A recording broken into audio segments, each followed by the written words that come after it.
Hey guys, my name is Jason with Non-Baker Mining and Metals, and on today's video, we're going to be crushing up some oyster shells for one of the biggest shellfish processors on the West Coast. And these guys are interested in making a product out of their waste shell. They've got literal mountains of this stuff sitting around on their property, and they're looking at using some of our crushers, the jaw crusher or the hammer mill here behind me, to turn this waste product into a revenue stream for them. They've got industries such as the chicken feed industry. They've got fertilizer industry, soil amendment stuff. They've got people looking at doing landscape mulch with it. So there's a bunch of stuff they can do with these oyster shells, but they've got to get them crushed up to the right size first. So let's get our crushers going, and we'll see if we can make a product they can use. So these are oyster shells they sent to us, but in the past we've done oyster shells, we've done clams, we've done mussels, we've done crab shells and lobster shells. So this is a really, really big industry actually, this crushing up of these waste shells. This company is after a product that looks something like this. I believe this is for chicken feed. They use this to supplement the chicken diet for calciums for their eggshells. And so this is what we're going for. But the problem with hammer mills and jaw crushers is they're great at sizing a top size, so like a 1/2 inch minus or a 3/4 minus, but they're not good at sizing on the back end or the downside. So we can get a product that's no bigger than this, but there's definitely going to be some smaller stuff in there. So let's look at some of the screens we're going to use today in the hammer mill in particular. I've got two different options. This is a 3/4 inch hole here. If that doesn't work or that gets too big a size, I've got a 1/2 inch slot. And I can go smaller, I can go 1/4 inch or, holes or slots or squares, whatever they need. But these are the two I had on hand to run their sample. And my thought is that even if you get a little bit oversized through these holes, most of it is going to be in this size range that we're looking for. And you don't want to overcrush it. And the finer you get, the more fines you're going to have. So I would rather try and put that bell curve of sizes out of the hammer mill right at the peak, right at this peak, which is going to be a little bit oversized, a little bit undersized, but most of it in this range. So that's what we're going to try today. We're going to start here with this 6x10 jaw crusher, just because it's easy. I can just plug it in and crush some shells through it. I think they're going to be mostly oversized, but we're going to try it and see what that looks like. If that doesn't work, we're going to move over to the 16x12 hammer mill here, and I'll change out the screen. I'll show you that whole process. And then we can run our samples through the two different screens and see how that works. First thing I'm going to do is get the hammer mill screen in. And I got to disconnect all the hoses because we're going to run this sample without water. So I'm going to disconnect the hoses. I'm going to take the 4 bolts that hold the lid off, and then we'll lift the lid off the forklift, and I'll show you what the inside looks like and how to change that screen. Well, they have the lid off now. I wanted to show you what the inside here looks like while I got it off. And looking up in there, there's the feed chute. And we've got replaceable armor all the way around for wear surfaces. These two up here get worn the most, actually.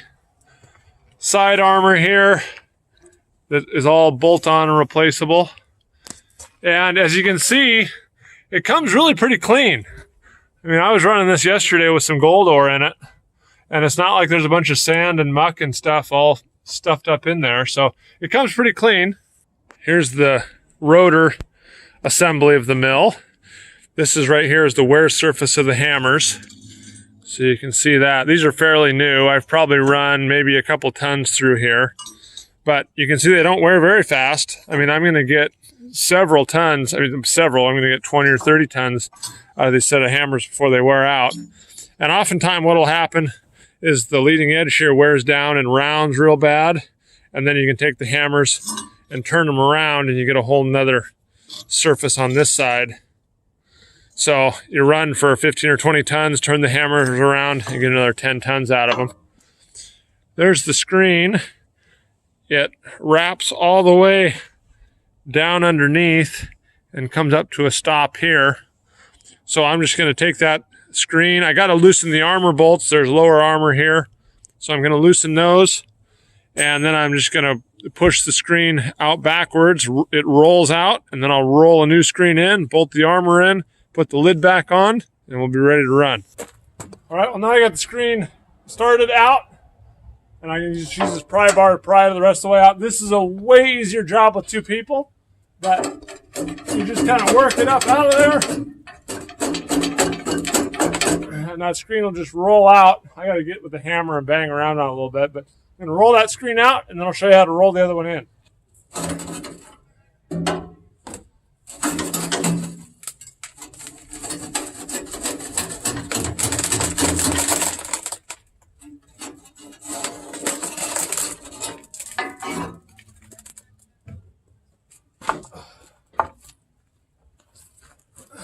There we go. I've got the hold screen, and we're going to slide it right in there.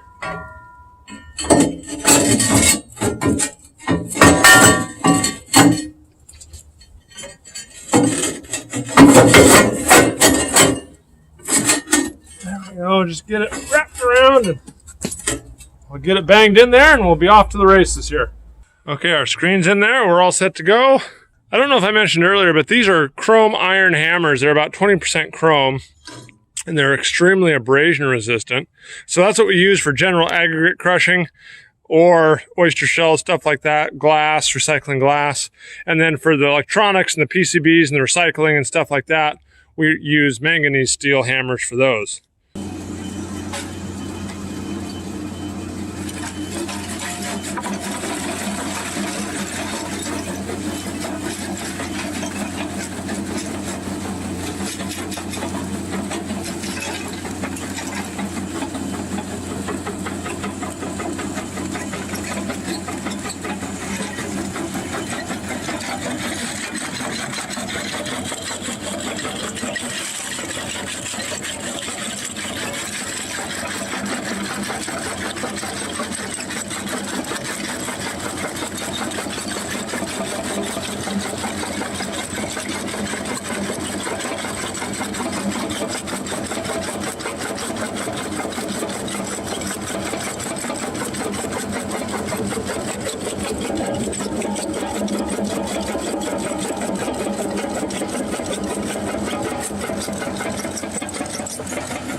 All right, well, we got the jaw crusher and the hammer mill sample run, and we're going to start with the jaw crusher. This stuff actually came out a lot finer than I thought it would.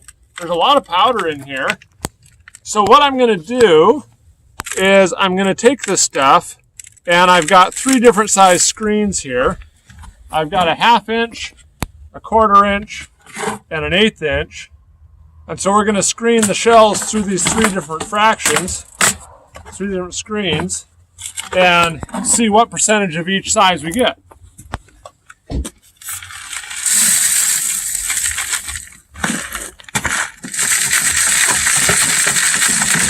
Here's the screen results from our jaw crusher sample. And starting over here with the largest, this is the 1/2 inch plus. And it's really pretty nice looking stuff. That would make great landscape mulch.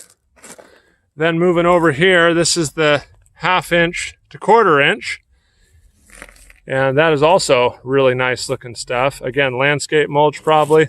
I'm sure there's an application for that. This is the 1/4 inch to 1/8 inch. And I think this is probably the closest that we came to the customer sample. I'll show you that here in just a second. But this is kind of what they were shooting for, I think. So that's that pile. And then this is the 1/8 inch minus. So it goes 1/8 inch all the way down to powder. And that's really nice looking stuff. And I don't know if that's like a fertilizer product, soil amendment. you know, add it to compost or whatever. So there's the 4 piles. And amazing to me, again, I'm really surprised how well the jaw crusher did, but all these piles are about the same volume roughly, I believe. And so you get a really nice even distribution of sizes when using the jaw crusher. In my hand here is the sample set from the customer, and there's the pile of stuff that's 1/4 to 1/8. So I think it's pretty much the same stuff. And here's the screen results from our hammer mill with 3/4 inch holes.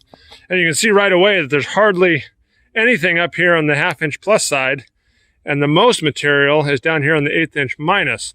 So I mentioned earlier about that bell curve, and this is a good representation of that bell curve from the jaw crusher. It's like it went up and was plateaued across all 4 sizes. Whereas with the hammer mill, the bell curve has been shifted over to the right. So it kind of ramps up here, and then you have the most volume in the fine stuff. I don't know if that makes sense to anybody, but hopefully you understand what I'm trying to explain. But again, this is the same size fractions, 1/2 inch plus, 1/2 to 1/4, 1/4 to 1/8. This is the range that the customer was looking for. And then 1/8 inch minus. I am not going to put this screen in there because I need to talk with the customer first and figure out if they had a preference. Would they rather have more fine material? Today I wanted to show off one of our new products. This machine is for grinding oyster shells, and it was commissioned by one of the largest shellfish producers in the state. And so I wanted to walk you through the machine, show you how it works. So this is the feed side of the machine. You can dump a whole skid steer bucket of oyster shells in the hopper. There's a cleated belt that drags the shell up and feeds into a 16 inch by 12 inch hammer mill. Okay, we're on the other side of the machine now. And this is the top of the cleated conveyor belt that drags the shell out of the hopper. It comes down into the hammer mill here. This is a 16 inch by 12 inch hammer mill run by a 15 horse electric motor. The shell is crushed and goes through the 3/4 inch punch plate screen and out this discharge conveyor. And it can either be discharged into a pile, onto a trailer, or into a small dump truck. So here's some of the shell we're going to be crushing today. And this is processed shell. So it's been sitting out. They've cleaned it. There's even some big clusters like this where a couple shells stick together. But this is the fairly easy stuff to crush. There's some other stuff called green shell, which is fresh right out of the salt water. That it's in little bigger clumps, has some junk on it, some rocks with it. So we're going to try both types today and show you how each one crushes.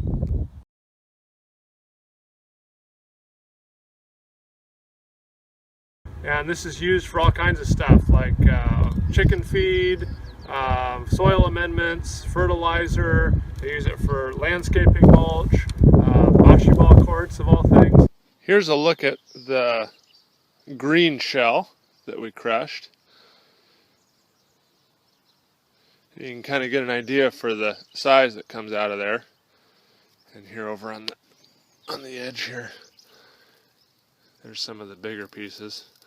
So it's all 3/4 inch minus, but there's quite a bit that's less than 3/4.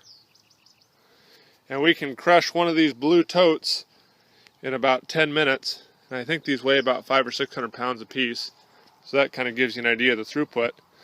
And this green shell was quite a bit different than the processed shell. It had big chunks of wood in it, rocks, sand. The oyster shells were all slimy and clumped together.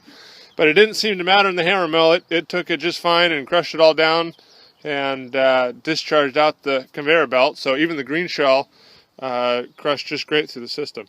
So that's kind of what the product looks like. And again, when you change those screen sizes, either bigger or smaller, you can get a little bit of finer grind or a little bit of coarser grind. Those are the results from the oyster shells through the jaw crusher and the hammer mill. And you saw that actually the jaw crusher did a pretty decent job getting the stuff crushed down through and a very nice even distribution of sizes. Whereas the hammer mill, even with that 3/4 inch hole, had a lot of the stuff was pushed over to that fine range, that 1/4 inch minus, 1/8 inch minus. So I don't know, I'm not a shellfish guy. I don't know if there's a product for all different sizes or what, but if there's someone out there that has some information on this, please leave us a comment down below so we can all learn from this and figure out kind of what the best use for these shellfish this oyster shell waste is. And I hope you guys enjoyed this video. If you're looking for any of these products, you can give us a call or shoot us an email, and you can find that in the description below. So thanks again for watching, and we'll see you in the next video.